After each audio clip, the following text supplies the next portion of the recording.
প্রিয় শিক্ষার্থী বন্ধুরা, আসসালামু আলাইকুম। আশা করি তোমরা সবাই ভালো আছো। তো আজকে আমি তোমাদের ষষ্ঠ শ্রেণীর ডিজিটাল প্রযুক্তি যে বইটি রয়েছে তারই 29 পৃষ্ঠায় তোমাদের দেখতে পাচ্ছ এখানে একটি ছক রয়েছে। এখানে তোমাদের যে ছকটি রয়েছে আজকে আমি তোমাদের সেটি সমাধান করাবো। তো দেখতে পাচ্ছ এখানে বলেছে যে মোবাইল ফোন সেটটি প্রস্তুত করেছে একটি কোম্পানি। ফোনটি বিক্রি করে আলম মোবাইল ফোন স্টোর।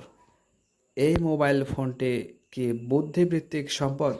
এখানে তারা ডান দিকে উত্তরের কথা বলছে এবং বাম দিকে নিচে আরেকটি তারা ছক বলেছে যে ধানের মৌসুমে একজন কৃষক জমিতে ধান ফলান। এই জমির মালিক সুব্রত বড়ুয়া। এই ফসলি জমিটি কি বুদ্ধিবৃত্তিক সম্পদ? হলে কার বুদ্ধিবৃত্তিক সম্পদ সেটি জানতে চেয়েছে। তো চলো যাই আমরা ছকটি সমাধান করি। তো প্রিয় শিক্ষার্থী, আমরা দেখতে পাচ্ছি যে ছকটি সুন্দর করে এখানে তোমাদের প্রথম যে ছকটি সেটি সমাধান করে দেওয়া হয়েছে। তো দেখতে পাচ্ছ যে এখানে মোবাইল ফোন সংক্রান্ত যে প্রশ্নের ছকটি সেটি দেওয়া রয়েছে। মোবাইল ফোনটি প্রস্তুতির ফর্মুলা বুদ্ধিভিত্তিক সম্পদ, আর এটি প্রস্তুতকারী কোম্পানির বুদ্ধিভিত্তিক সম্পদ।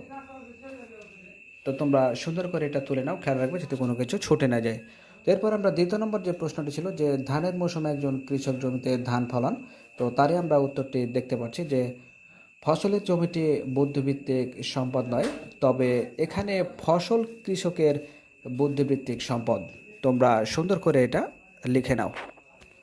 তো প্রিয় শিক্ষার্থী, ভালো থেকো, দেখা হবে তোমাদের পরবর্তী নতুন কোনো ভিডিওতে। সে পর্যন্ত আল্লাহ হাফেজ।